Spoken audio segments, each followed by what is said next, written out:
नमस्कार, मैं मनोज आर्य। हमारे सामने आरटीआई कार्यकर्ता पोखरिया जी बैठे हैं जो गंभीर आरोपों के साथ प्रेस वार्ता कर रहे हैं। पोखरिया जी, क्या मामला है?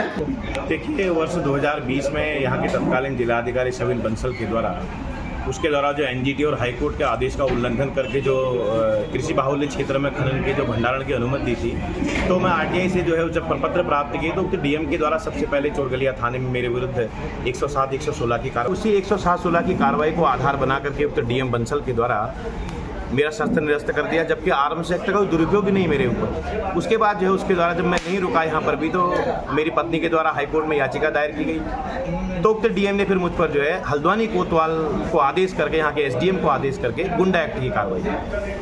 अच्छा, ये बताइए किस थाने में ये मामला चल रहा है? मीडिया के सामने बड़ा खुलकर इसलिए बैटिंग कर रहा हूँ कि मैं सब जगह से पाक साफ होकर आया हूँ। सबसे बड़ी बात यह है कि जो मेरा वेपन डीएम ने निरस्त किया वो मुझे जो है कमिश्नर की अदालत से बहाल हुआ, मैं वहाँ जीता। और गुंडा एक्ट की जो कार्रवाई है वो एडीएम नैनीताल के न्यायालय से मुझे बाइज्जत बरी हुआ।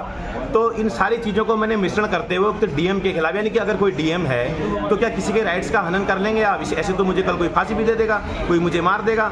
तो इसके विरुद्ध मैंने राष्ट्रीय मानवाधिकार आयोग में रिट दायर करी, मजबूत रिट दायर करी एक तरफ। दूसरी तरफ मैंने जो है मुख्य सेक्रेटरी को और लिखा कि भाई उक्त डीएम के खिलाफ कार्रवाई करो। तो उक्त डीएम के द्वारा जो है उक्त डीएम पर कार्रवाई करो। चीफ सेक्रेटरी के द्वारा सचिव कार्मिक और सतर्कता को आदेश किया कि भाई जो है उक्त डीएम की कार्रवाई की जांच के लिए कुमाऊं कमिश्नर को नियुक्त करो।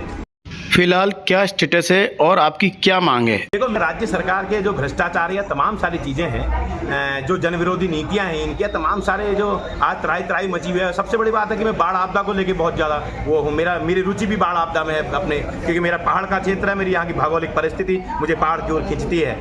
तो मैं हमेशा से बाढ़ की सुरक्षा के लिए लगातार गुहार लगाता आया हूँ। तो मेरा कथन आज प्रेस वार्ता के माध्यम से ये है कि भाई ऐसे आप मुझ पर जो प्रताड़ना कर रहे हैं, मेरे परिवार का शोषण कर रहे हैं, कोई एसडीएम फोन करता है घर में तुम्हारी प्रॉपर्टी कितनी है, कोई तहसीलदार करता है, कोई पटवारी करता है, कोई हम पागल हैं क्या कि हम भारत के संविधान में निर्गत नियम में हम भारत के वासी नहीं हैं? अच्छा, आपने सीएम सीएस वगैरह से गुहार लगाई क्या?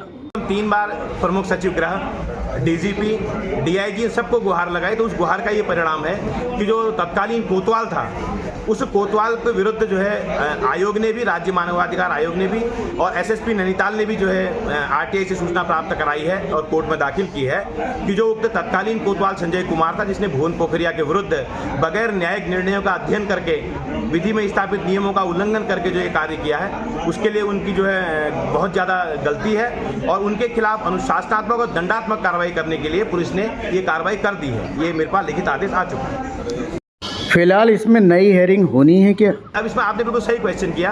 कोतवाल छोटी मछली का नंबर तो आ गया, अब है मगरमच्छ, आपको मालूम है। तो मगरमच्छों का जो उपचार है वो माननीय उच्च न्यायालय में जो रिट याचिका है उसमें होगा।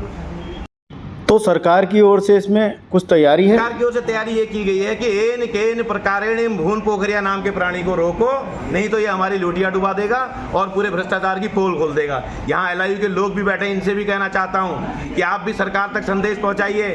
अगर मेरे खिलाफ कोई विधि में स्थापित, अगर मैं दोषी हुई नहीं तो क्या मुझे जेल भेज दोगे?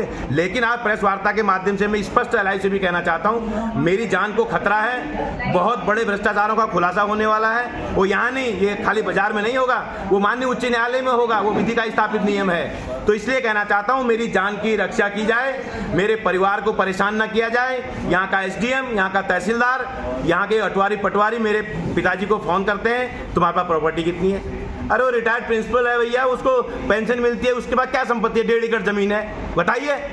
मेरी पत्नी को फोन करते हैं, वो बीडीसी की सदस्य रही है, राइट्स लिखा हुआ है हमारा। मैं पढ़ा लिखा व्यक्ति हूँ, मुझे एकदम इतनी जल्दी नहीं दबा सकता कोई।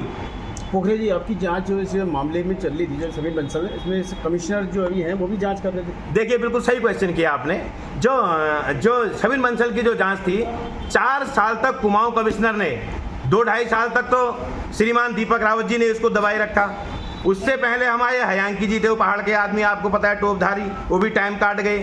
दीपक रावत दुनिया भर की जांच कराने वाला अधिकारी है। वो 4 साल तक अपने आईएएस मित्र को बचाने के लिए जांच को दबाने का काम किया। और बताइए, जबकि दीपक रावत से मेरे बहुत अच्छे संबंध हैं, लेकिन वो जनहित के लिए हैं। दीपक रावत पूरे उत्तराखंड में कहीं भी इतना सिद्ध कर दें कि भुवन पोखरिया ने उससे आज तक कभी कोई ऐसा काम कराया, व्यक्तिगत लाभ का, कोई खनन पट्टा, कोई ठेकेदारी, कोई शस्त्र, ऐसा एक भी सिद्ध करे ना, तभी तो इन अधिकारियों का उपचार करता हूं खुलेआम।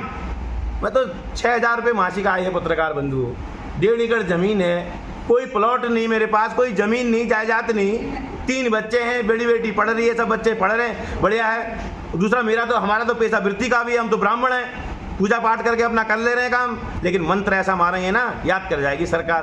तो आपने देखा कि तमाम RTI कार्यकर्ता भुवन पोखरिया जी ने तमाम गंभीर आरोप और इस पर लगाए हैं और आज उन्होंने प्रेस करी है, अपनी बात रखी है प्रेस के समक्ष। और धन्यवाद। मैं मनोज आर्य, खबर संसार की।